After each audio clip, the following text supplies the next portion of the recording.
শ্রীমদ্ ভগবদ গীতার শ্রীধর স্বামীর সুবোধনী টিকায় আমরা চতুর্থ অধ্যায়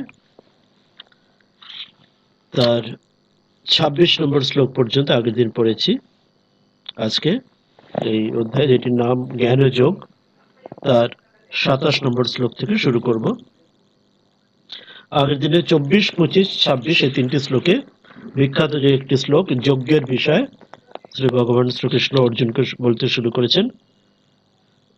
যে প্রথম শ্লোকে বলেছিলেন যে ব্রহ্মার্পণম ব্রহ্মহবির ব্রহ্মাগ্ন ব্রহ্মণাহুতম ব্রহ্মৈব তেন গন্তব্যম ব্রহ্ম কর্ম সমাধিনা। অর্থাৎ এই যজ্ঞ, যেটি আমরা আগে বলেছি যে যজ্ঞের মানে নিঃস্বার্থ পরার্থপর, ঈশ্বর উদ্দেশ্যে, ঈশ্বর অর্পণের উদ্দেশ্যে যে কর্ম, সেটি ওই শ্লোকটিতে সকল কিছু ব্রহ্মভাবে, ঈশ্বর ভাবে, ইষ্ট ভাবে নেবার, দেখার, ভাবার চেষ্টা করা, সেটি প্রথম শ্লোকে বলেছিলেন। পরে দুটি শ্লোকে তিনি, এরপরে ৮টি শ্লোকে তিনি লাগাতার বলবেন এই বিষয়টি সম্বন্ধে, যেখানে নানা দিক দিয়ে নানা রকম যজ্ঞ, অর্থাৎ কিভাবে এই নিঃস্বার্থ পরার্থপর ঈশ্বর অর্পণ উদ্দেশ্যে করা যায়, নানা দৃষ্টিকোণ থেকে দেখাবেন, নানা ভাবে করা যায়। প্রথমে ব্রহ্মার্পণম শ্লোকটি দেখালেন, পরে দুটি শ্লোকে দেখিয়েছেন যে কেউ কেউ এই দৈবযজ্ঞ এবং কেউ কেউ দেবতাদের উদ্দেশ্যে, কেউ কেউ একইভাবে সেমন তাদের উদ্দেশ্যে সেটি তাদের নিজ নিজ কর্ম ইত্যাদি অর্পণ করেন, কিন্তু সেখানে ব্রহ্মবুদ্ধির অভাবে থাকে, সেখানে সেই দেবতার উদ্দেশ্যে করেন। আর অন্যটি যেটি বললাম সেটি ব্রহ্মবুদ্ধিতে করা হয়। পরের শ্লোকটিতে বলেছিলেন যে কেউ কেউ সংযম, যে ইন্দ্রিয়গুলি, সেগুলি তার নিজ নিজ যে স্তোত্র সেই বিষয়গুলিতে, সেখানে সংযমের মাধ্যমে যারা নৈষ্ঠিক ব্রহ্মচারী, তারা সেই ইন্দ্রিয়গুলির সংযমের মাধ্যমে তারা সেই যজ্ঞ যেন সম্পাদন করছেন, সেই সংযমের মাধ্যমে তারা ঈশ্বরের আরাধনা করছেন সেই রূপে। আর গৃহস্থ ক্ষেত্রে বলছেন তারা সেই ইন্দ্রিয়গুলি দ্বারা বিষয়ভোগ করেও তারা অনাসক্ত ভাবে বিষয়ভোগের মাধ্যমে সেখানে ঈশ্বর আরাধনারূপ কর্ম করছেন, যজ্ঞ করছেন। এরপরে ২৭ নম্বর থেকে আজকে আমরা শুরু করব। প্রথমে আমরা গীতা ধ্যানের মঙ্গলাচরণের শ্লোকটি পড়ে নিই। প্রপন্ন পারিজাতায় তত্র বেত্রৈকপাণয়ে জ্ঞানমুদ্রায় কৃষ্ণায় গীতামৃত দুহে নমঃ। এরপরে শুরু করি আমরা চতুর্থ অধ্যায়ের ২৭ নম্বর শ্লোক থেকে। ২৬ নম্বর পর্যন্ত আমরা আগের দিন পড়েছি। আমরা বলেছিলাম ৮টি শ্লোকে তিনি এই বিষয়টি তিনি বোঝাবেন, যে এই জ্ঞানের যে নানা দৃষ্টিকোণ থেকে যে যজ্ঞের ভাব, পরার্থপর ঈশ্বর অর্পণ রূপে কর্ম, সেটি দেখাবেন।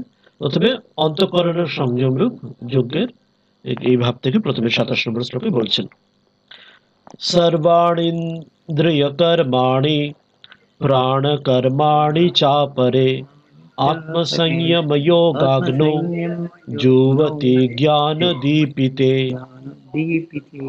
হ্যাঁ, বলছেন সর্বাণি ইন্দ্রিয় কর্মাণি প্রাণ কর্মাণি চ अपरे आत्म संयम योगाग्नौ जुवति জ্ঞান দীপিতে। আগের শ্লোকের অর্থটা একটি নিচে রয়েছে দেওয়া। परब्रह्म परमात्मा में ज्ञान द्वारा एक ही भाव से स्थित होना ही ब्रह्मरूप अग्नि में यज्ञ के द्वारा यज्ञ का हवन करना है। ये আগের শ্লোকের অর্থরূপে এটি এখনো রয়েছে, সেটা আমরা পড়েছি। এবারে আজকের শ্লোকের অর্থটিতে আমরা আসছি।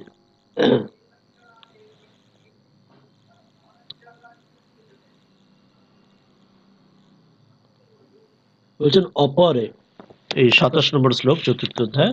অপরে অর্থাৎ অন্যরা, দুষ্টা যে অন্য যে যোগীরা, আমরা বলেছি যে 8টি শ্লোকে তিনি নানা রকম দৃষ্টিকোণ থেকে নানাভাবে এই যজ্ঞ ঈশ্বর আরাধনা পরার্থপর কর্মটি বোঝাবেন। নানাজন নানা অধিকারী ভেদে নানাজন নানাভাবে এটি করেন। বলছেন কোনো যোগীরা অপররা সর্বাণী সমগ্র, সমগ্র কি ইন্দ্রিয় কর্মাণি, সমগ্র ইন্দ্রিয় যে সমগ্র যে কর্মক্রিয়া সেগুলি কি করেন চ আর প্রাণ কর্মাণি, এবং যে প্রাণের যে সমস্ত ক্রিয়া সেগুলি জ্ঞান দ্বীপিতে, জ্ঞানের দ্বারা প্রকাশিত কিসে আত্মসংযম যোগাগ্ন, আত্মসংযম রূপ সংযম যোগরূপ যে অগ্নিতে, সে অগ্নির মধ্যে যুবতী, তার মধ্যে আহুতি দেন। কি অর্থ হলো এখানে নিচে ছোট্ট করে অর্থ একটু বলেছে, ওটা দেখে নি, তারপর আবার আসবো। सच्चिदानंद घन परमात्मा के सिवा अन्य किसी का भी न चिंतन करना ही उन सबका हवन करना है।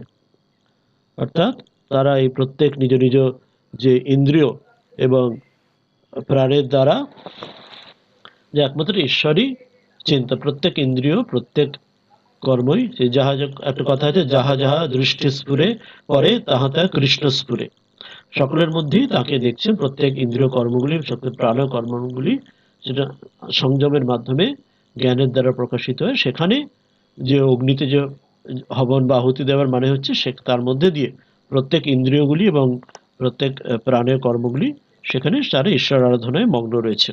এটি মূল শ্লোকের অর্থ। এরপর আমরা শ্রীধর স্বামীর টিকা বিস্তার করে আসব।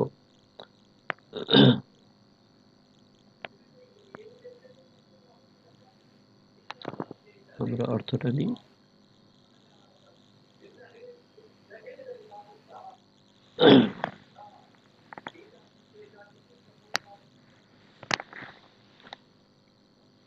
শ্লোক হচ্ছে আমরা 25, 26, তারপরে একটা 27 এই শ্লোকটিতে।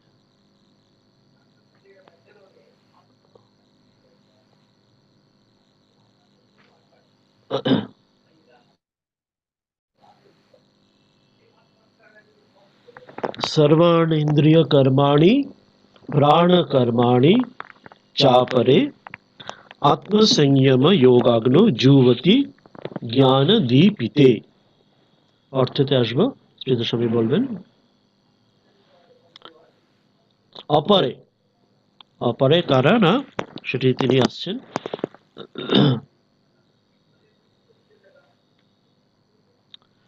অপরে হচ্ছে যারা ধ্যান নিষ্ঠা, অন্য যারা যারা ধ্যানের দ্বারা ধ্যান নিষ্ঠগণ, যারা ধ্যানেতে অত্যন্ত নিষ্ঠ, সেই রকম যারা অপর কিছু যোগী বুদ্ধি ইন্দ্রিয়াণাং শ্রোত্রাদীনাম কর্মাণি শ্রবণ দর্শনাদীনি, বলছেন তাদের ক্ষেত্রে কিরকম, যারা বুদ্ধিরূপ যে ইন্দ্রিয়, যেটা অন্তরেন্দ্রিয়, মন বুদ্ধি চিত্ত অহংকার অন্তরেন্দ্রিয়, এবং শ্রোত্রাদীন অর্থাৎ যে শ্রবণ দর্শন ইত্যাদি যে পঞ্চ জ্ঞানেন্দ্রিয়, সেই জ্ঞানেন্দ্রিয় কথা শ্রোত্রাদীন কর্মাণি শ্রবণ দর্শন আদিনি, প্রত্যেক আমরা জানি শ্রোত্রের মাধ্যমে শ্রবণ, চক্ষুর মাধ্যমে দর্শন ইত্যাদি যে পঞ্চ জ্ঞানেন্দ্রিয় সেগুলি, এবং তার সঙ্গে শুধু জ্ঞানেন্দ্রিয় না কর্মেন্দ্রিয়, সেটা বলছেন যে কর্মেন্দ্রিয়াণাম, কিরকম কোন কর্মেন্দ্রিয়, দু একটা উদাহরণ দিচ্ছেন, বাক পানি আদি নাম, পঞ্চ কর্মেন্দ্রিয় কথা, বাক পানি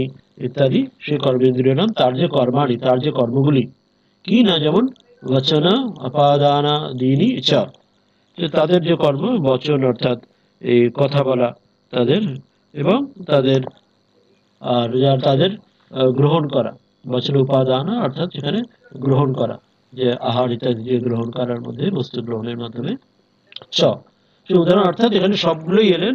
অন্তরেন্দ্রিয় কথা বলা হলো, বুদ্ধি মাধ্যমে মূল বুদ্ধি চিত্ত অহংকার বলা হলো, শ্রবণ দর্শনের ক্ষেত্রে পঞ্চ জ্ঞানেন্দ্রিয় বলা হলো, আর এই বাক পাদ ইত্যাদির মাধ্যমে পঞ্চ কর্মেন্দ্রিয় বলা হলো। তো সেটাই বলছেন যে এই যে কিছু কিছু যোগী যারা ধ্যাননিষ্ঠ, তারা পঞ্চ জ্ঞানেন্দ্রিয়, পঞ্চ কর্মেন্দ্রিয় এবং অন্তরেন্দ্রিয় দ্বারা, তার সঙ্গে আরো কি পঞ্চ প্রাণও সেটাও আসছেন। বলছেন প্রাণানাম চ দশানাম কর্মাণি, এবং তার সঙ্গে তারা পঞ্চপ্রাণ, ইনফ্যাক্ট পঞ্চপ্রাণ বলা 10 প্রাণ এই কারণে যে মুখ্য প্রাণ 5টি প্রাণ আছে, আর ওই যে মুখ্য প্রাণের সঙ্গে গৌণ প্রাণ আরো আছে, সেটা মিলে 5 আর 5 10। এটি বিস্তারভাবে যেখানে বেদান্তের যেখানে বিস্তার করা আছে, বেদান্ত সার বা তত্ত্ববোধ যেখানে আমাদের পড়া হচ্ছে, সেখানে এই পঞ্চপ্রাণ এবং মুখ্য এবং গৌণ পঞ্চপ্রাণ মিলিয়ে 5 5 10 বিস্তার করা আছে। এখানে সংক্ষেপে তার নামটা বলে দেওয়া হচ্ছে, প্রাণাম চ দশানাম কর্মাণি, যে যে প্রাণের 10টি প্রাণের কথাই বলে দিচ্ছেন, যে এই 5 মুখ্য প্রাণ এবং 5 যে গৌণ প্রাণ তাদেরও যে কর্ম সেগুলি, সেটি কয়েকটা প্রাণের এখানে কর্ম বলেও দিচ্ছেন এখানে এই শ্লোকটিতে শ্রীধর স্বামী। কি বলছেন না, যেমন প্রাণস্য বহির্গমনম, বলছেন যে প্রাণের প্রাণের তার যে কর্ম হচ্ছে বহির্গমনম, যে পঞ্চপ্রাণ যে মুখ্য, প্রথমে মুখ্য যে পঞ্চপ্রাণের কথা বলছে আসছেন সেখানে, তারপর অপানস্য অধনয়নম, অপান অপান রূপ যে মুখ্য যে পঞ্চপ্রাণের একটি, তার যে কর্ম, তার কর্ম হচ্ছে অপানের হচ্ছে অধগমনম, সেটা ওই জন্য এখানে সেটি অপানস্য অধনয়নম বলছেন। ব্যানস্য, ব্যান রূপ যে প্রাণ পঞ্চপ্রাণের একটি ব্যান, তার হচ্ছে ব্যান অনয়ম কুঞ্চন প্রসারণাদি। ব্যানের কি কর্ম, ব্যান রূপ যে প্রাণের ব্যান অনয়ন কুঞ্চন প্রসারণাদি, আকুঞ্চন এবং প্রসারণ, অর্থাৎ আকুঞ্চন যে কুচকে যে কুঞ্চিত করা, আর সেটি ফেলানো, যেটা সেটা বড় করে প্রসারণ করা, সেই কর্মটি ব্যান রূপ প্রাণ করে।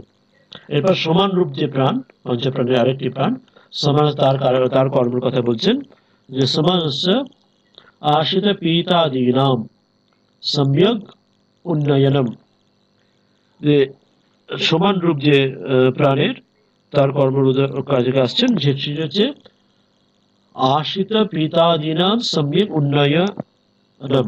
এটার মানে হলো যে যে যা কিছু খাওয়া হচ্ছে বা গ্রহণ করা হচ্ছে, যেমন কঠিন জিনিস আমরা খাই, আর যেটি তরল জিনিস আমরা যেটি ড্রিঙ্ক, যেটি আমরা তরল জিনিস গ্রহণ করি, যেটি কঠিন খাবার জিনিস এবং তরল জিনিস, সেগুলির ক্ষেত্রে তাদের যে যে খাদ্যদ্রব্যগুলি আমরা যে গ্রহণ করি, সেইগুলো শরীরের মধ্যে নিজ নিজ জায়গাতে সেগুলি তার পুষ্টির জন্য সেগুলি স্থাপন করা, সেগুলো নিয়ে যাওয়া তার নিজ নিজ স্থানে প্রত্যেকে জায়গাতে, সেটি হচ্ছে সমান রূপ যে পঞ্চপ্রাণের যে কর্ম। আশিত পিতাদিন সম্যক উন্নয়নম, এখানে হিন্দিতে বলা রয়েছে যে যারা खाए और पिए हुए पदार्थों को भली भांति यथायोग्य स्थापित करना, অর্থাৎ সেটা যেটি খাচ্ছি বা তরল পদার্থ গ্রহণ করছি, সেটি যেখানে পুষ্টির জন্য শরীরে যে যে স্থানে যা কিছু তার ব্যবস্থাপনা করা সেটি।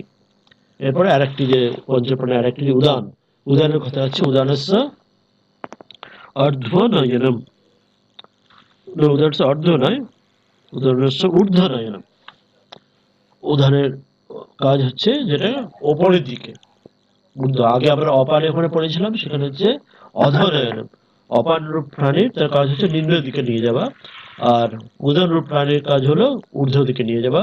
সমানটা হলো খাওয়া এবং তরল পদার্থ গ্রহণ করা, সেটি সমগ্র নিজ নিজ জায়গায় নিয়ে যাওয়া। ব্যানের কর্ম হলো বলা হলো কুঞ্চন প্রসারণ দেয়, যেটা কুচকে এবং বড় করা, ছোট বড় করার মধ্যে শরীরের অঙ্গের বিভিন্ন কর্মের ক্ষেত্রে। প্রাণের ক্ষেত্রে বলেছি বহির্গমনের কথা বলেছেন। এবার একটি শ্লোকে বলছেন, যে শ্লোকে এটি সংক্ষেপে বলা আছে, যে শ্লোকের মধ্যে পঞ্চ মুখ্য প্রাণ এবং পঞ্চ যে গৌণ প্রাণ সেটিও বলা আছে। শ্লোকটা এখানে তিনি এখানে উল্লেখ করে দেবেন, শ্লোকটা আমরা পড়ে নেব। বলছেন যে উদ্গারে নাগ আখ্যাতঃ কুর্ম উন্মিলিতে স্মৃতঃ ক্রিকরঃ ক্ষুৎকরো জ্ঞেয় দেবদত্ত বিজৃম ভণে ন জহাতি মৃতঞ্চাপি সর্বব্যাপী ধনঞ্জয়। এরপর যে পঞ্চ যে গৌণ প্রাণ, সেই পঞ্চ গৌণ প্রাণের কর্ম এই শ্লোকের মাধ্যমে বলে দিচ্ছেন। উদ্গার, উদ্গার অর্থাৎ যখন আমাদের যেটি আমাদের বলা হয় ঢেকুর ওঠে, যেটি বলা হয়, ঢেকুরের ক্ষেত্রে এই নাগরূপ যে গৌণ যে দশ প্রাণের মধ্যে আরেকটি যে নাগরূপ যে প্রাণ, সেটি এই ঢেকুর রূপ যে কর্মের ক্ষেত্রে সেখানে বায়ুর যেখানে সেই কর্মটি সেখানে তার মাধ্যমে হয়। এরপরে উদ্গারের নাগ আখ্যাত কুর্ম উন্মিলিনে স্মৃতঃ, যে কুর্ম, কুর্মরূপ একটি যে গৌণ প্রাণ যেটি হচ্ছে বায়ুর মধ্যে, সেটি কুর্ম শব্দটি, কুর্ম শব্দের অর্থ হলো কচ্ছপ। এখানে যে প্রাণের নাম হচ্ছে কুর্ম, সেটি কাজ উন্মীলন। উন্মীলন মানে যে যে উন্মীলন, যেমন চোখ খোলা যেমন হয়, তো সেই ক্ষেত্রে যে কুর্মরূপ যে একটি প্রাণের দর্শক, যে প্রাণের মধ্যে যে গৌর প্রাণের তার কর্ম উন্মীলন স্মৃত হয়। হ্যাঁ এরপরে ক্রিকর হ্যাঁ সুত কুঞ্জেয়, ক্রি ক্রি করা হচ্ছে তার যে কর্ম সেটি আছে ক্রিকর সুত কৃতজ্ঞেয়, সুৎকৃতজ্ঞেয় অর্থাৎ ক্রিকর নামে যে ক্রিকর শব্দের অর্থ হলো, নাগ শব্দের অর্থ হচ্ছে আমরা জানি যে সর্প, সাপ। আর কুর্ম যে প্রত্যেকটা একটি প্রাণীর সঙ্গে অনেকটা একটি উদাহরণ দেওয়া হচ্ছে এটি। যেমন কুর্ম হচ্ছে কচ্ছপ, ক্রিকরার মানে হলো গিরগিটি। গিরগিটি রূপ, এটাই অর্থ দিয়েছে ক্রিকর শব্দের অর্থ। ক্রিকর রূপ যে এই গৌণ যে প্রাণ, সেটির কর্ম কি না, খুৎকার, খুৎকার গিয়ে, খুৎকার মানে কি, খুৎকার মানে হচ্ছে যে হাঁচি, আমাদের স্নিজিং যেটা হয়, হাঁচি যেটি হয়, সেখানে এই কর্মটি, এই এই রূপে যে গৌণ যে প্রাণ, সেখানে এই পঞ্চবায়ুর এই দশবায়ুর মধ্যে কাজ করে। খুৎকার মানে হাঁচি, স্নিজিং এ ক্রিকর গিয়ে। এরপরে দেবদত্ত বিজৃম্ভণে, দেবদত্ত, দেবদত্ত হচ্ছে বিজৃম্ভণে, দেবদত্ত আরেকটি এই যে গৌণ বায়ুর মধ্যে বা গৌণ প্রাণের মধ্যে, তার নাম দেবদত্ত। বিজৃম্ভণে মানে কি, বিজৃম্ভণে মানে হাই তোলা, যেটা আমরা হাই তোলা বলি যেটা বাংলায়, যে সেই হাই তোলাকে, সেটাকে দেবদত্ত যে রূপ যে প্রাণ তার করছেন। আর আরেকটি এবার আসছেন যে ন জাহাতে মৃতং চাপি সর্বব্যাপী ধনঞ্জয়, ধনঞ্জয় রূপে আরেকটি যে ওই গৌর প্রাণ বা গৌর বায়ু রয়েছেন, তার কর্ম কি, তিনি মৃতকেও ত্যাগ করেন, তিনি সর্বব্যাপী, মৃত শরীরেও তিনি সর্বব্যাপী হয়ে থাকেন। তাহলে আগে মুখ্য প্রাণ মুখলে বলে দিলেন, যেমন অপান ব্যান, ব্যান সমান উদান প্রাণের কথা পঞ্চম বললেন। এরপরে এখানে এই গৌর প্রাণগুলি নাগ বললেন, কুর্ম বললেন, ক্রিকর বললেন, আগে উদ্গার মানে ঢেকুর, তারপরে কুর্মতে উন্মিলন, যেমন চোখ খোলা চোখ বন্ধ সেই কর্মটিতে, তারপরে ক্রিকরতে বলা হলো যে ইয়েতে যে হাঁচি যেটি, সেটি হচ্ছে ক্রিকর রূপ প্রাণে। দেবদত্ত হলো যে হাইতলা, হাইতলা রূপ যে সেখানে যে প্রাণ বায়ুর যে কাজ হচ্ছে সেইখানে। আর ধনঞ্জয় রূপ যে প্রাণ বা বায়ু, সেটি মৃত শরীরেও সেটি সর্বব্যাপী রূপে থাকে। তো এই অর্থগুলি দিয়ে পঞ্চমুখ্য প্রাণ এবং পঞ্চগৌণ প্রাণ বা বায়ু বলা হলো। ইতি এবং রূপাণী যুবতী, এই রূপে সেখানে বলছেন এরা কোনো কোনো যারা ইয়ের যারা কেউ একটু যোগীরা, যারা ধ্যাননিষ্ঠ, তারা এই যে কর্মগুলি যে পঞ্চপ্রাণ এবং প্রত্যেক জ্ঞানেন্দ্রিয়, প্রত্যেক ইন্দ্রিয় এবং অন্তরিন্দ্রিয় কর্ম আছে, সেগুলি তারা ঈশ্বর অর্পণ রূপে পরমার্থে পরমেশ্বর অর্পণ রূপে সেখানে কাজ, সেইভাবে তারা যথাযথ রূপে থাকেন, সেই অ্যালার্টনেসের সঙ্গে, অ্যাওয়ারনেসের সঙ্গে সেই কর্মগুলিও, প্রত্যেক কর্মগুলি করেন। এটি অর্থ তো আমরা আরেকটু আসবো, তার আগে এখানটা পড়ে নিই। এরপর বলছেন যে আত্মনি সংযম বল কিসে, কি করে কিসে তারা করছেন সেটি বলছেন, আত্মনি সংযম ধ্যান একাগ্রম স এব যোগঃ। বলছেন যে এই প্রশ্নে যাচ্ছে যে এই যেগুলি বলা হলো, যেগুলি, সেটা কিভাবে তারা তারা কোথায় তারা আহুতি দিচ্ছেন, সেটা হচ্ছে আত্মনি, যে নিজের মধ্যে তারা সংযম রূপ ধ্যানের দ্বারা একাগ্র হয়ে, সেইটি তাদের যোগ, স এব যোগ, তাদের যোগ সেই রকমই, সেটি যোগের মাধ্যমে সে তারা স এব অগ্নি তসমিন, সেটি তাদের অগ্নি, অর্থাৎ নিজের এই যোগের ধ্যানের মাধ্যমে এই প্রত্যেক ইন্দ্রিয়, প্রত্যেক এই কর্মেন্দ্রিয়, প্রত্যেক অন্তরেন্দ্রিয়, প্রত্যেক পঞ্চপ্রাণ পঞ্চবায়ু, যে 10 বলা হলো, তার সকলগুলি ধ্যানের মাধ্যমে সেখানে তারা নিজ সেই অগ্নিরূপ ধ্যানের নিষ্ঠার মাধ্যমে নিজ অগ্নিরূপ সেখানে ঈশ্বরকে সেখানে অর্পণ করছেন, যেন সেখানে যেন আহুতি দিচ্ছেন। এব অগ্নি তসমিন জ্ঞানেন ধ্যেয় বিষয়েন দীপিতে প্রজ্বলিতে, তারা সেখানে এই ধ্যানের মাধ্যমে যে সেখানে যে সেই অগ্নিরূপ যোগ যেন সেখানে যখন তারা সেটা অর্পণ করছেন, সেখানে সেই জ্ঞানের এবং দেহ বিষয় আর ঈশ্বরের যেখানে সেখানে চিন্তন যখন সেখানে করছেন সেখানে সেই বিষয়ে সেখানে ধ্যান বিষয়ে দ্বীপিতে প্রজ্বলিতে সেখানে সেই যেন সেই দীপিক সেই দীপক বা প্রদীপ যেন সেখানে হৃদয়ের মধ্যে সেখানে যেন জ্বলছেন প্রজ্বলিত যেন হচ্ছেন তার দ্বারা ধ্যান সম্যক জ্ঞাতবা তসমিন এবং সেখানে সেই ধ্যেয় বিষয়কে যেন সে তৈল ধারাবাদ যেমন মনের মধ্যে প্রদীপের মধ্যে জ্বলছে সেখানে যেন সবসময় মন নিবিষ্ট মন যেন সেখান থেকে কোনো ভাবে অন্য জায়গায় যাচ্ছে না যেমন বলা হয় নিবাত নিষ্কম্প স্থানে যে প্রদীপের আলো থাকলে সেটি কাঁপে না যদি কোনো হাওয়া দেয় তাহলে মোমবাতি বা প্রদীপের হাওয়া কাঁপতে কাঁপতে থাকে সেই তার যে জ্যোতিটি কিন্তু যদি হাওয়া যদি না দেয় তাহলে স্থির থাকে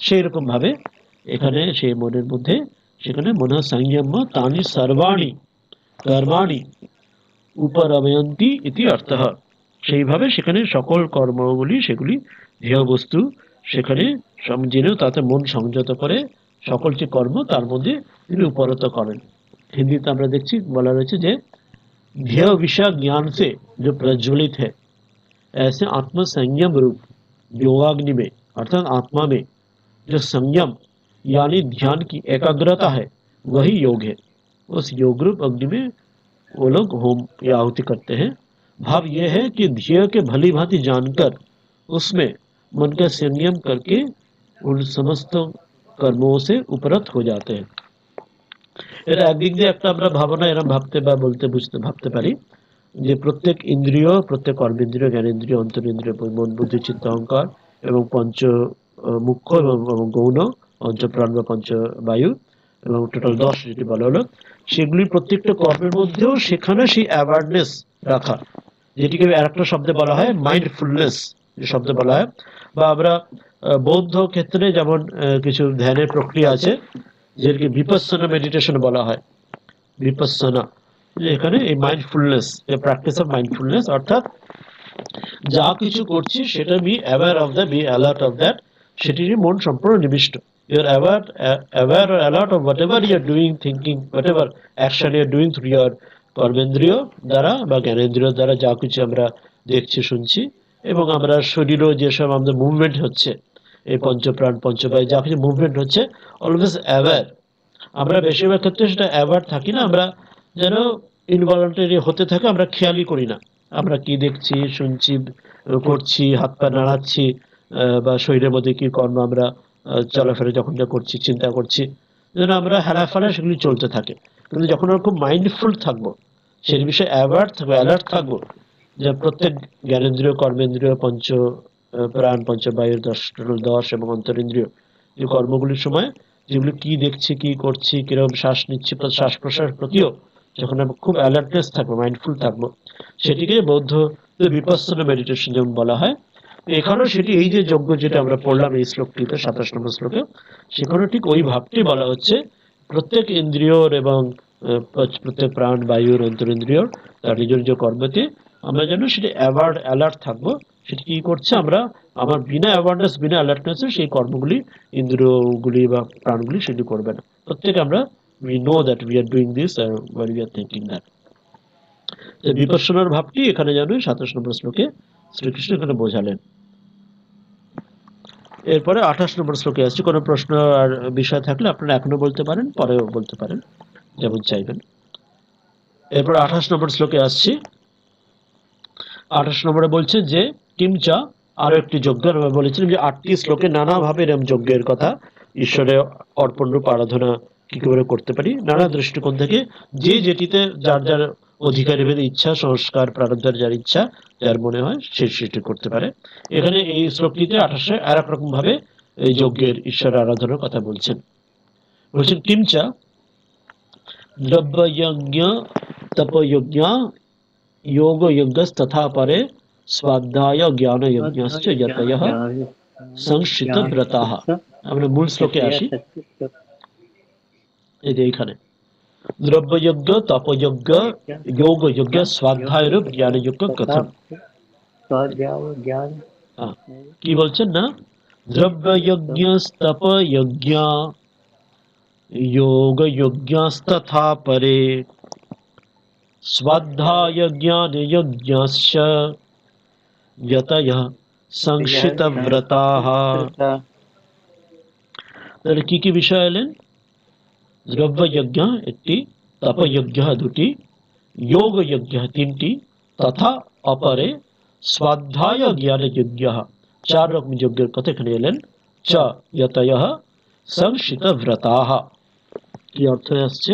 অপরে আরো অন্য কোন কোন যোগীরা তারা কি করেন না, কেউ কেউ দ্রব্য যজ্ঞ, দ্রব্য সম্বন্ধী যজ্ঞ করনে वाले हैं, करते हैं।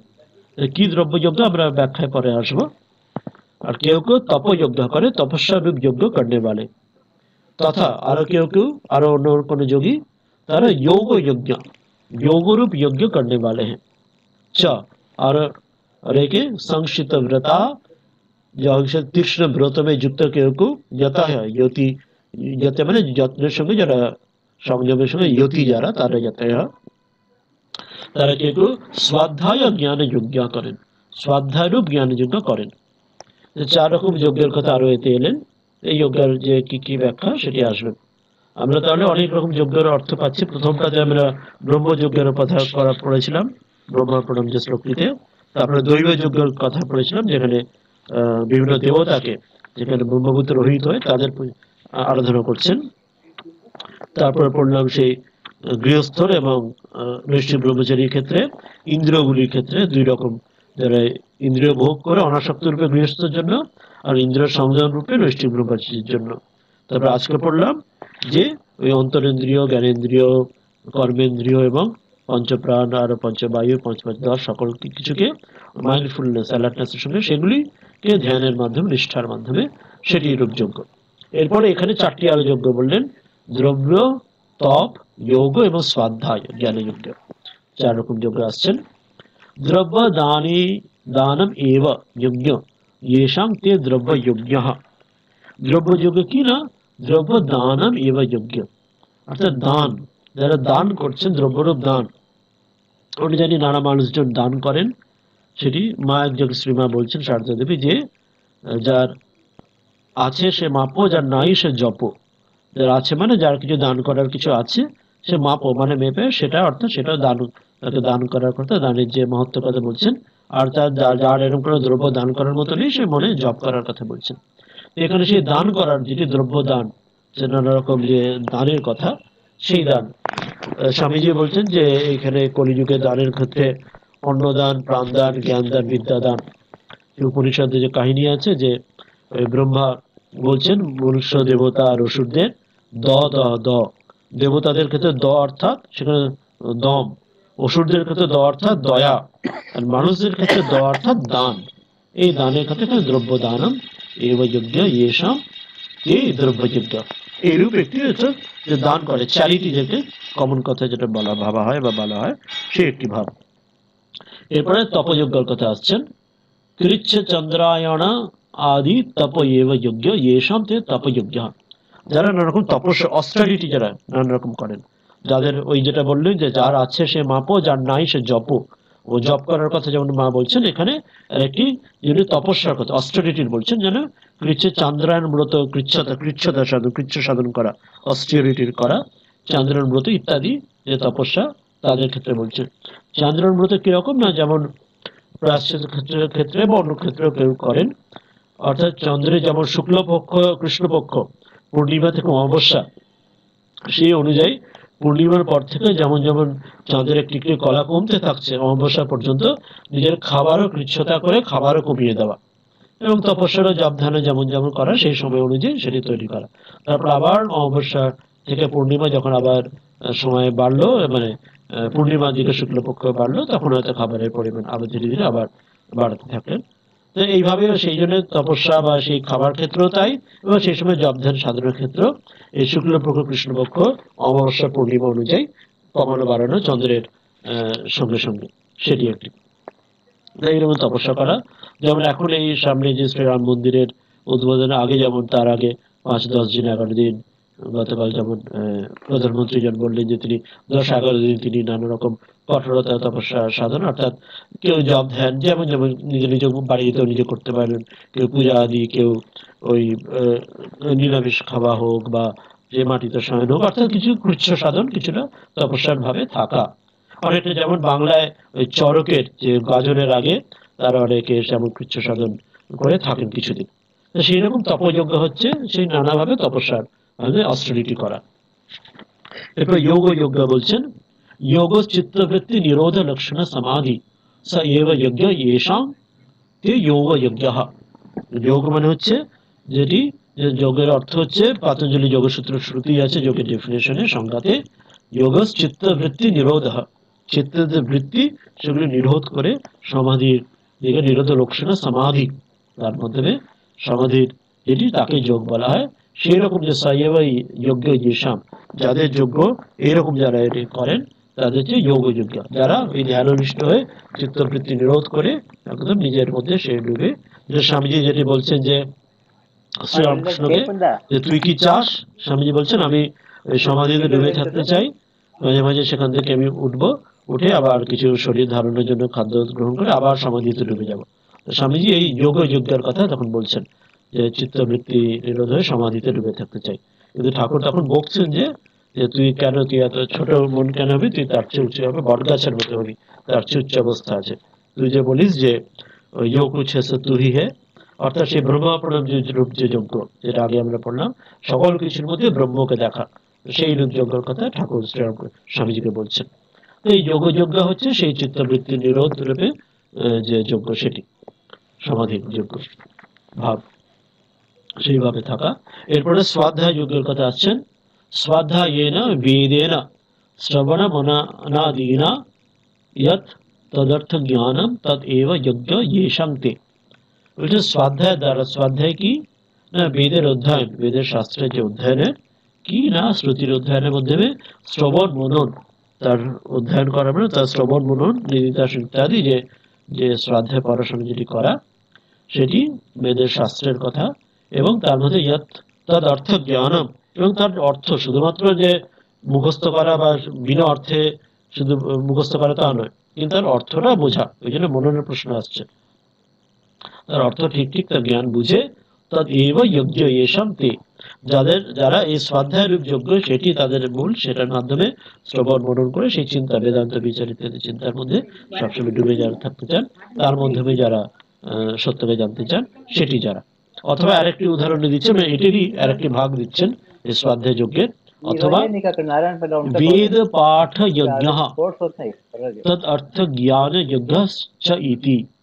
বলছেন বা কিরম যে বেদ পাঠ, প্রথমটিতে বলা হলো যে বেদ শ্রবণ বলা হলো, বেদের শ্রবণ মনন কথা হলো, বেদ শুনছেন শ্রুতি, সেখানে অন্য কেউ বলছেন, গুরু বলছেন, তিনি শ্রবণ করছেন, শ্রুতি শাস্ত্র শ্রবণ করে তার মনন, তার চিন্তন করছেন এবং তার অর্থ জ্ঞান করছেন।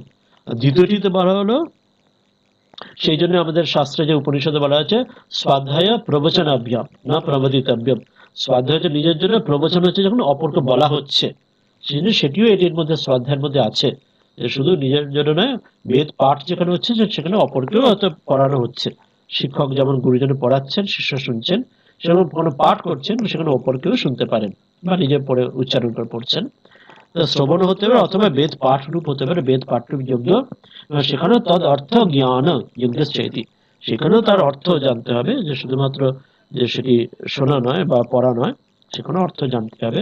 স্বামীজি যখন আমেরিকা যাওয়ার আগে পরিব্রাজক কালে ঘুরছেন, তখন এক জায়গায় কোনো মানুষের স্বামীজিকে জিজ্ঞেস করছেন, আচ্ছা এই সংস্কৃতে মন্ত্র এইসব স্তোত্র ইত্যাদি আছে, এইসব অর্থ না জেনে এগুলি এগুলি কোনো মন্ত্র ইত্যাদি পাঠে, স্তোত্র পাঠে কোনো মানে আছে কি? স্বামীজি বলছেন কেন, তাতেও তো তোমার যে যখন কর্মটি করো তখন কি খারাপ কাজ করো মনে হয় না, শুধু ভালো কাজ করো, সেটা তো অর্থ সেটি করা উচিত, করণীয়, এবং তার সঙ্গে সেটি একটু কষ্ট করে জেনে সেটি মানেটাও জেনে নেওয়া ভালো। তুমি যদি সংস্কৃত পড়তে শিখতে পারো সেটার মাধ্যমে অথবা অনুবাদের মাধ্যমে হলেও তার অর্থ জেনে করা আরো ভালো, তাহলে সেই ভাবটি আরো বেশি আসবে, শুধুমাত্র না করার চাইতে, অর্থ না বুঝে করার চাইতে। সেই জন্য এখানে বলছেন যে অর্থ বুঝে সেই যজ্ঞর এই বেদ পাঠ বা যা কিছু শাস্ত্র পড়ার মধ্যে এই দ্বিবিধা যতহ প্রয়ত্নশীলা, এই দুই ভাগে যজ্ঞ, একটা স্বাধ্যায় শোনার মাধ্যমে অর্থ বুঝে মনন, আর একটি পাঠের মাধ্যমে প্রবচন বা দেওয়া বা পাঠ করার মাধ্যমে বলে সেটির মাধ্যমে, যে একটা যে reading R listening, listening are reading দুটোতেই তারপরে আন্ডারস্ট্যান্ডিং, লিসনিং এর পরে আন্ডারস্ট্যান্ডিং, রিডিং এর পরে আন্ডারস্ট্যান্ডিং বা টিচিং এর পরে আন্ডারস্ট্যান্ডিং। সেখানে দ্বিবিধ, দুই রকম, যে জ্যোতিরা যত প্রযত্নশীল যারা চেষ্টা করছেন, দুই রকম যারা যোগ্য স্বাধ্যায় প্রবচনের মাধ্যমে। সম্যক শীতম নিশীতম তীক্ষ্ণীকৃতম ব্রতম ইয়েষাম তে, যে সংশিত ব্রতের অর্থ বলছেন যারা সম্যক শীতম, সম্যক শীত মানে নিশীত, নিশীত অর্থাৎ তীক্ষ্ণীকৃত অর্থাৎ উইথ শার্প ইন্টেলেক্টের মাধ্যমে অত্যন্ত নিবিষ্ট মনে যারা, সেখানে কোন রকম ফাঁকি দেওয়া না, অর্থাৎ কেউ মানে জাস্ট ওপর ওপর পড়া, যে একদম যে একটা পড়লাম শুনলাম ভুলে গেলাম সেরকম নয়। যেরকম সিরিয়াসলি যারা পড়াশোনা করছেন, এই যারা শ্রদ্ধা করছেন মানে বা শুনছেন পড়ছেন, এবং খুব সিরিয়াসলি সেখানে স্টুডিয়াস ভাবে, যে একদম সুপারফিশিয়াল পড়লাম ভুলে গেলাম, গল্প বই পড়ার মতো বা খবরের কাগজ পড়ার মতো সেরকম নয়। যারা ঠিক মতো নিয়ম মেনে খুব ভালোভাবে তীক্ষ্ণভাবে খুব সেটা মনের মধ্যে সেটি, ঠাকুর যেমন বলছেন যে যেমন ওই ওই আলু পটল সেটা উনুনের ওপর সেটা লাফায়, কিন্তু সেটা আগুন সরিয়ে নিলে যেমন যেমন তেমনি থাকে, তাতে কোনো তার ভাব থাকে না। সেরকম বা যখন সেই ছবি তোলা হতো সেই যুগে, যদি সেই ছবির ওই কাঁচের পেছনে একটা কেমিক্যাল লাগানো না থাকে, তাহলে যেমন কাঁচ যেমন তেমন কাঁচে থেকে যায়, কিন্তু কেমিক্যাল থাকলে তবে ছাপ পড়ে। না হলে সে বলছেন বাচ্চারা যেমন ঈশ্বরের দিব্যি বলে, সে বলতো যতক্ষণ গরম জলে, গরম লোহার উপরে জলে জলে ছিটে পড়লে শুকিয়ে যায় সঙ্গে সঙ্গে, সেটা হারিয়ে যাবে। কিন্তু এখানে তীক্ষ্ণীকৃত মানে সংস্কৃত ব্রতা মানে সিরিয়াসলি বলছেন তাতে ছাপ থাকবে, সেটি যেন ভুলে নিয়ে যায়, সেটা অ্যাসিমিলেট হবে, সেটা ডাইজেস্ট হবে, তবে সেটি জীবনে পরিবর্তন আনবে, তবে সংস্কার আসবে, সেখান থেকে সংস্কৃতি আসে। ওই জন্য সংস্কৃত শব্দটাও তাই, মানে সংস্কার বা সংস্কৃতি ছাপ পড়বে মনের মধ্যে, তবে সেটি সহায়ক হবে। তাহলে এইটি বললেন। এই দুটি শ্লোক হলো, এরপরে পরেরটি আসছে 29। কোনো প্রশ্ন থাকলে প্রশ্ন নিয়ে নেবো, না হলে পরের শ্লোকে যাব। জিজ্ঞাসা করলে করে নিতে পারেন, তাহলে পরের আমরা শ্লোকে 29 আসছি। 29 বলছেন योग्य रूप से चतुर्विध प्राणायाम का कथन और सब प्रकार के यज्ञ करने वालों की प्रशंसा। এখানে এবার প্রাণায়ামের কথা মাধ্যমে, প্রাণায়ামের মাধ্যমে যে প্রাণায়ামের মাধ্যমেও যে সেটা যজ্ঞের ভাবে সেটি করা যায়, সেই ভাবটি এই প্রাণায়ামের মধ্যে যেমন পুরক, কুম্ভক, রেচক যে জপ ধ্যানের শুরুতে করা যেতে পারে, সেটা ওই অর্পণের বুদ্ধিতে, ঈশ্বর অর্পণ বুদ্ধিতে যে করা যায় সেটি ভাবতে আসছেন, এবং সব প্রকার অন্যভাবে যজ্ঞের প্রশংসা করছেন। বলছেন যে এখানে দুটো শ্লোক একসঙ্গে নিয়েছেন, আমরা একটা শ্লোক দিয়েই করি। अपाने जुवति प्राणम प्राणे पानम तथा परे प्राणपान गति रुद्ध्वा प्राणायाम परायणः। 30 নম্বর পরে নেব, একটা শ্লোক করি এগোই। अपाने जुवति प्राणम प्राणे अपानम तथा अपरे प्राणपान गति रुद्ध्वा প্রাণায়াম পরায়ণঃ। এই সেন্টেন্সটি পুরো বাক্যটি তৈরি করার জন্য পরের শ্লোকটি কিছুটা লাগবে, এটা পরে আমরা আবার আলাদা আলাদা করে পড়ব। বলছেন যে অপরে নিয়তাহারঃ প্রাণান প্রাণেষু জুবতি সর্বেপ্যেতে যজ্ঞবিদো যজ্ঞক্ষপিত কল্মষাঃ। বললেন অপরে নিয়তাহারঃ প্রাণান प्राणेषु जुवति सर्वे अपि एते यज्ञविदः यज्ञ क्षपित कल्मषाः। অর্থ আসছে অপরে আরো অন্য যোগীরা, অপানে, অপান বায়ু আমরা আগে পড়লাম, যেটা পঞ্চপ্রাণের ক্ষেত্রে মুখ্য প্রাণের মধ্যে অপান বায়ুর কথা ছিল, যে অপান বায়ুতে প্রাণ বায়ুকে জুবতি হবন বা আহুতি সেখানে দিচ্ছেন, যেটা আমরা অর্থ আমরা বিস্তার করে আসবো প্রাণায়ামের ক্ষেত্রে। তথা আরো অন্য কোন যোগীরা প্রাণ বায়ুতে অপানম, এই অপান বায়ুকে সেখানে আহুতি দিচ্ছেন। কেউ প্রাণে অপানকে দিচ্ছেন, কেউ অপানে প্রাণকে দিচ্ছেন।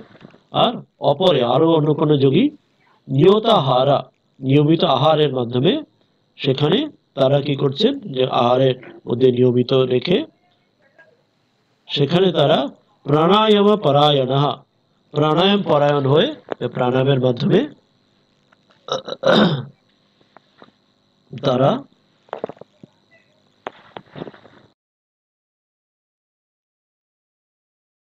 কানেকশনটা আমি আরেকবার নিয়ে নিই, এটা কানেকশন চলে গিয়েছিল।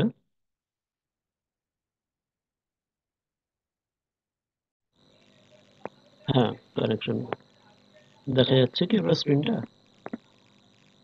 না, এখনো আসেনি, আমি আরেকবার কানেক্ট করে দিচ্ছি।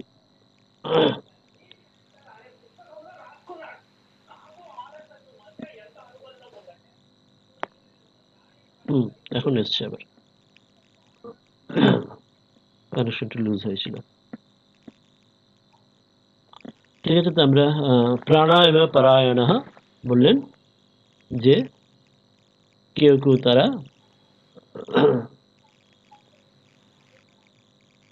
সেইভাবে এই প্রাণায়াম পরায়ণ হয়ে তারা কর্ম এইভাবে করতে থাকেন, এইভাবে যজ্ঞ করেন প্রাণায়াম পরায়ণ হয়ে। প্রাণাপান গতি, প্রাণ এবং অপান, যে আগেরটা বললেন, কেউ প্রাণের মধ্যে অপানকে আহুতি দিচ্ছেন, কেউ অপানের মধ্যে প্রাণকে আহুতি দিচ্ছেন, সেটাই বলছে প্রাণ এবং অপানের গতিকে রুদ্ধ করে। সেখানে যখন এই রেচক কুম্ভক ছাড়া যখন কুম্ভক হচ্ছে, সে কুম্ভকের প্রাণায়ামের ক্ষেত্রে বলছে রুদ্ধ করে প্রাণান প্রাণেশু, প্রাণকে প্রাণের মধ্যেই সেখানে যুবতী বা সেখানেই তিনি আহুতি দিচ্ছেন। এবং এতে এর মধ্যে সকল সর্বেঅপি, সকল সাধকরা এদের দ্বারা, এই যজ্ঞে, এমন যজ্ঞের দ্বারা যজ্ঞ শপিত কলমশা, যজ্ঞের দ্বারা যে পাপকে নাশ করার করছেন, এবং তারা যজ্ঞবিদ, তাদের যে যজ্ঞবিদ তারা যথাযথ যজ্ঞ করতে পারছেন, সকল পাপকে যেন তারা নাশ করে দিচ্ছেন এর দ্বারা। এটি মূলে এলেন। এরপর আমরা শ্রীধর স্বামীর টিকাতে আমরা চলে আসছি।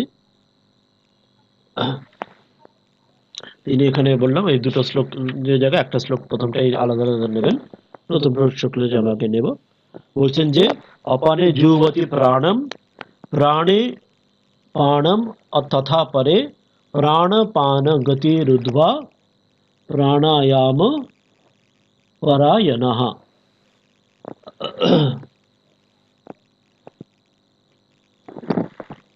अपाने अधवृत्तौ প্রাণমূর্ধ্ববৃত্তিম পুরকেন যুবতী। বলছেন অপানে, যে অপান, অপান ইয়ের মধ্যে, যে অপান বায়ুর মধ্যে, অপান বায়ুর কর্ম তো আমরা আগে পড়েছি, বলেছিলেন, অর্থাৎ অপান বায়ু নিম্ন দিকে, অধ দিকে, তার দিকে বায়ুর তার গতি নিয়ে যান, এটি তার কর্ম। সেজন্য অধবৃত্ত, তার নিজের নিম্নগামী অধগামী যে বায়ুকে সেখানে প্রাণম ঊর্ধ্ববৃত্তিম পুরকেনা যুবতী, সেখানে পুরকের মাধ্যমে, প্রাণায়ামে যে তিনটি ভাগ আছে আমরা জানি, পুরক, রেচক এবং কুম্ভক। এখানে পুরকের কথা বলছেন। পুরকে এই অপানের মধ্যে প্রাণকে, ঊর্ধ্ববৃত্তিকে, প্রাণকে অধোগতি অপান বায়ুতে পুরকের দ্বারা সেখানে পুরক কালে তাকে যেন আহুতি দিচ্ছেন। সেখানে প্রাণ অপানেন একই কুর্বন্তি, সেখানে এই প্রাণ বায়ুকে অধোগতি অপান বায়ুতে যেন পুরকের সময় সেখানে যেন আহুতি দিচ্ছেন। আর তথা কুম্ভকেন, কুম্ভকের দ্বার সময় তখন প্রাণ অপান অপায়ন ঊর্ধ্ব ঊর্ধ্বগতির ঊর্ধ্বা রেচক, এবং কুম্ভকের সময় কি হচ্ছে তখন দুটোই, তখন প্রাণ এবং অপানে ঊর্ধ্বগতি ঊর্ধ্বকে সেখানে এক করে দিচ্ছেন, সেখানে প্রাণ অপান দুটো একে যুগে বন্ধ করে ঊর্ধ্বগতি রুদ্ধ, সেটা রুদ্ধ করে যে রাখছেন, সেটা কুম্ভকের সময় করছেন। তারপরে রেচকে কি করছেন, রেচক কালে অপানম প্রাণে যুবতী, রেচক কালের সময় অপান বায়ুকে প্রাণে তিনি আহুতি দিচ্ছেন। পূরকের সময় কি হলো, প্রাণবায়ুকে অপানে, যে অধগামী, সেখানে তিনি আহুতি দিচ্ছেন। আর রেচকতাটি বিপরীত, সেখানে অপান বায়ুকে সেখানে তিনি প্রাণে পুরাকের সময় প্রাণকে তিনি সেখানে ইয়েতে আহুতি দিচ্ছেন।